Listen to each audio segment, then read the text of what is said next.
আসসালামু আলাইকুম। আমি একটা হিজাব নিয়ে আসছি কাঠিন সহ। এই দেখেন হিজাব, নামাজি হিজাব, সুন্দর একটা হিজাব। এটা আমি কাঠিন সহ আপনাদের সাথে শেয়ার করবো। এই দেখেন পুরো হাত ঢেকে গেছে।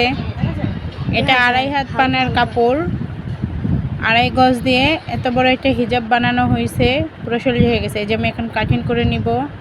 এটা এই কোনা 4 কোনা একসাথে করে এইভাবে কেটে নিব। 44 ইঞ্চি লম্বা হবে, তো 44 ইঞ্চিতে মাপ দিয়ে আমি এটা কেটে নিব।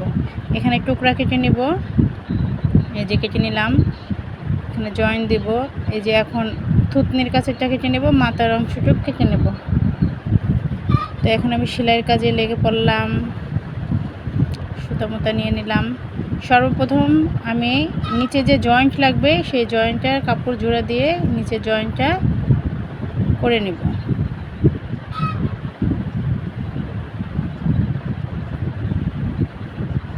এই যে নিচে লম্বা একটু কম ছিল সেটুকু আমি জোড়া নিয়ে নিলাম।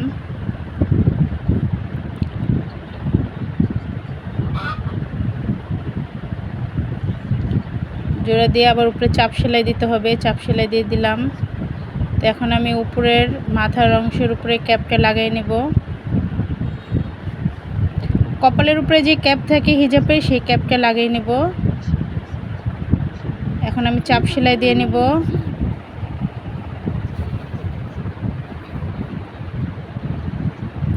এখন আমি সামনের জয়েন্টে দিয়ে নেব। এখানে মুখের অংশ যতটুকু দরকার অতটুকু নিব, 10.5। আর আমি নিচে থুতনিতে লাগাবো, এই জন্য আমি 11.5 না নিলে থুতনিতে কাপড়টা মানে লেগে যায়। তো থুতনির কাপড়টা লাগাই নেব।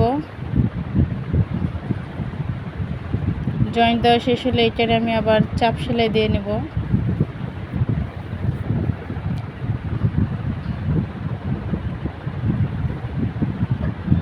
এই যে আমার চাপ সেলাই দেওয়া হয়ে গেল।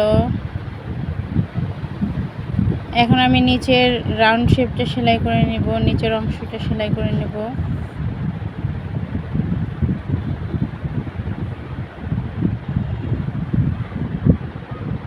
হিজাব বানানো খুবই সহজ। আর নামাজি হিজাব একটু হাত না ঢাকলে আর থুতনি কপাল সুন্দর করে ঢাকতে হয়, এই জন্য।